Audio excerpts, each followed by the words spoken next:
नमस्कार, मैं भादरा लाइव से गुलशन सोनी आप सभी का स्वागत करता हूं और इस वक्त मैं मौजूद हूं भादरा के कृषि कार्यालय के अंदर। आजकल किसान हर एक जगह मुद्दा चल रहा है, आप दिल्ली में भी देख सकते हैं। कृषि अध्यादेशों को लेकर भी बहुत सारे किसान हैं जो आंदोलन कर रहे हैं।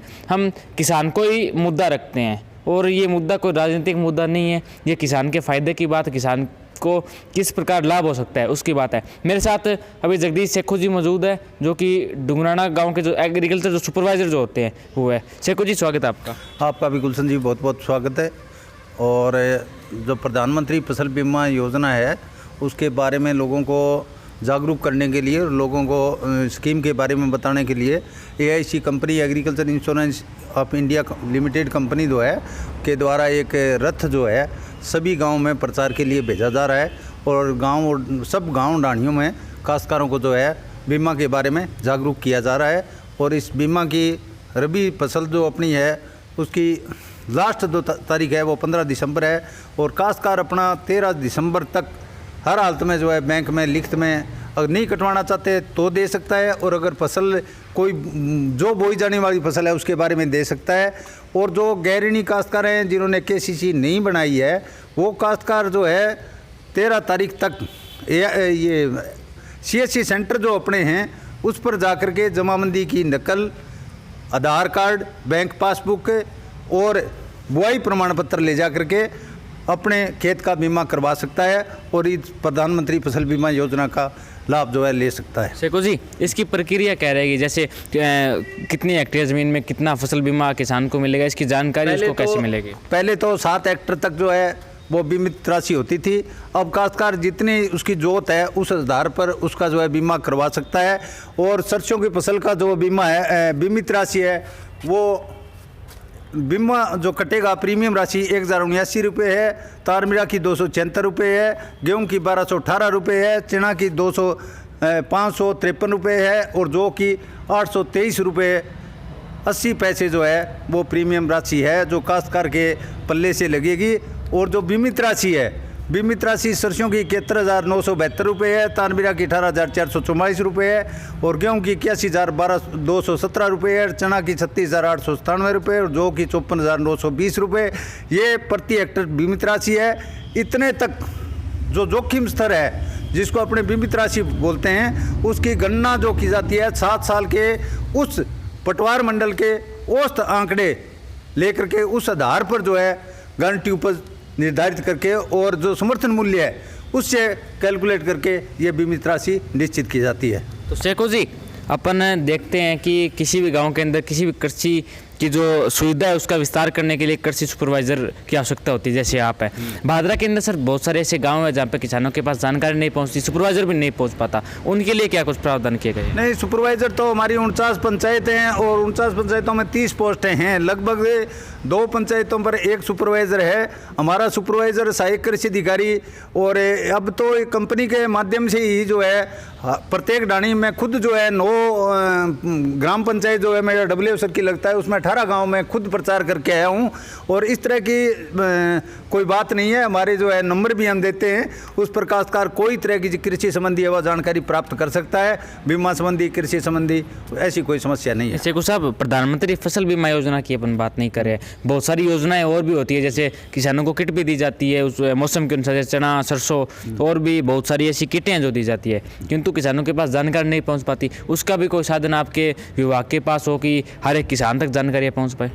नहीं, हम लगभग जो है किसानों को जितने भी मिनीकेट आते हैं लगभग पंचायत वाइज हम जो है अलाटमेंट करते हैं और पंचायत वाइज अलाटमेंट करके रेडियो में आवाज़ भी लगाते हैं और काश्तकारों को जानकारी देते हैं। लॉटरी सिस्टम से निकाल करके जो है काश्तकारों को हम जो है किट और प्रदर्शन वितरण करते हैं जो योग्य काश्तकार होते हैं। और जो NFSM योजना है उसके अंदर काश्तकार 1 साल लाभान्वित होने के बाद में 3 साल तक उसको हम नहीं दे सकते, तो लगभग जो काश्तकार जिसको पिछले साल दिया वही आता है। तो ये इसमें एक समस्या है कि इस योजना का लाभ एक काश्तकार 3 साल में एक ही बार ले सकता है। तो ये समस्या मिटेगी कैसे शेखू साहब, क्योंकि आपने एक नियम बताया कि 3 साल में एक ही बार कोई काश्तकार किट की सुविधा उपलब्ध ले सकता है अपने पास, पर आपके सुपरवाइज़र जी मान लेते हैं कि वो भी एक ही किसान को 3-3 महीने में दे देते हैं हर बार। 3 साल में क्या पता कितनी बार वो फॉर्म लेके जाते हैं और जहाँ पे मिलती है, जहाँ पे बीज मिलते हैं वहीं से ले लेते हैं। उनका क्या किया जाए? नहीं, बीज ऐसी तो कोई समस्या नहीं है हमारे। हम तो जो है काश्तकारों का चयन करते हैं वो लॉटरी सिस्टम से करते हैं, लॉटरी निकाल करके हम देते हैं लगभग। तो शेखू साहब आजकल बहुत सारी सुविधाएं किसानों के लिए आ रही है, जैसा कि आपने भी एक डुंगराना में किसान को बहुत सारी सुविधाएं उपलब्ध कराई है। कोई तारबंदी की भी सब्सिडी आती है और खेतों के लिए भी सब्सिडी आती है, किंतु वो भी किसानों को नहीं मिल पाती। मैं आपको 1-2 उदाहरण बता देता हूँ। मेरे छानीबड़ी से ये कोई क्लाइंट है, उनका भी ऐसे ही है, 3 साल से फार्म लटक रहा है, कोई मिल नहीं रहा है। उनके लिए सर क्या किया जाए? नहीं, 3 साल से तारबंदी के तो टारगेट आए हुए थे पीछे, और काश्तकार कोई लेना चाहता है तो देते हैं हम। तो तारबंदी है, फुहारा है, डिग्गी में तो एससी के 10 के टारगेट आए हैं अब की बार, और एसटी के 5 के आए हैं। सामान्य कोई टारगेट नहीं आए, राज्य सरकार द्वारा बजट आवंटन नहीं किया गया। बाकी जो फुहारा में और स्कीमें हैं वो हम तो लगभग काश्तकारों को देते हैं और बता देते रहते हैं। ये सर पता किसानों को अब कैसे चलता है? जैसे कि किसी किसान, आप कहते हैं कि हमें अनाउंसमेंट करवाते हैं, अनाउंसमेंट हर एक किसान तक नहीं पहुंच पाता। सुपरवाइजर मैन भूमिका होता है ऐसी चीज़ों को पहुंचाने के लिए। एक और छोटी सी बात मैं कर लेता हूँ शेखू साहब आपके सामने, कि कोई भी किसान यदि फाइल तैयार करवाता है, कि वो कैसी सी हो, चाहे जो तारबंदी की हो, फुहारा की हो, वो फाइल तैयार करने में 2-3 हज़ार रुपये उसके लग जाते हैं। किंतु मेरे सुन लीजिए सर, किंतु वो फाइल सर पीछे रह जाती है उन किसानों की। क्या कारण है सर? और यदि किसान कोई करना चाहे, ऐसी सुविधा का लाभ उठाना चाहे, तो उसको क्या कुछ करना पड़ेगा? आजकल वो कोई बात नहीं रही है। डिग्गियों की, फुहारा की सारी जो है ऑनलाइन ही स्वीकृति निकलने लगी और ऑनलाइन ही सारा काम हो गया। तो काश्तकार ई मित्र पर जाएगा, ऑनलाइन करवाएगा। ऑनलाइन करने के बाद में एडी सर जो है हमारे डब्ल्यू को करेंगे, डब्ल्यू जो है सुपरवाइज़र को वो फाइल ट्रांसफ़र करेगा और सुपरवाइज़र वेरिफिकेशन करके कि टाइम बाई बाउंड जो है प्रोग्राम हो गया भी 7 दिन में या 15 दिन में उसको करके देना ही पड़ेगा, या तो रिजेक्ट करना पड़ेगा। जो नहीं बनाएगा उसको स्वीकृत करके उस काश्तकार को देना पड़ेगा। ऐसी कोई समस्या हमारे सामने तो अभी तक आई नहीं है। तो कोई और संदेश शेखू साहब आप भादरावासियों को कृषि विस्तार के लिए देना चाहें?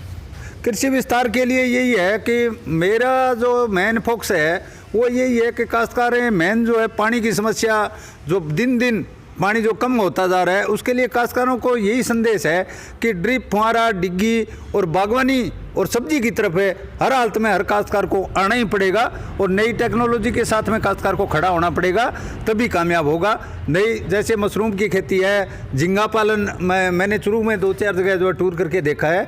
तो जहाँ खारा पानी है, जिस गांव में खारा पानी है वहाँ झींगा का बहुत बढ़िया जो है प्रोग्राम चल रहा है। अपना एडी ऑफिस है हनुमानगढ़ में, मदन जी दाहिल हैं, बहुत बढ़िया आदमी हैं, उनकी रुचि भी है। जो कोई काश्तकार करना चाहे तो मदन जी दाहिल से संपर्क करके और झींगा पालन की ट्रेनिंग और जो है वो काम कर सकता है। उसमें राजस्थान सरकार और भारत सरकार की लगभग 12 लाख रुपये सब्सिडी भी है।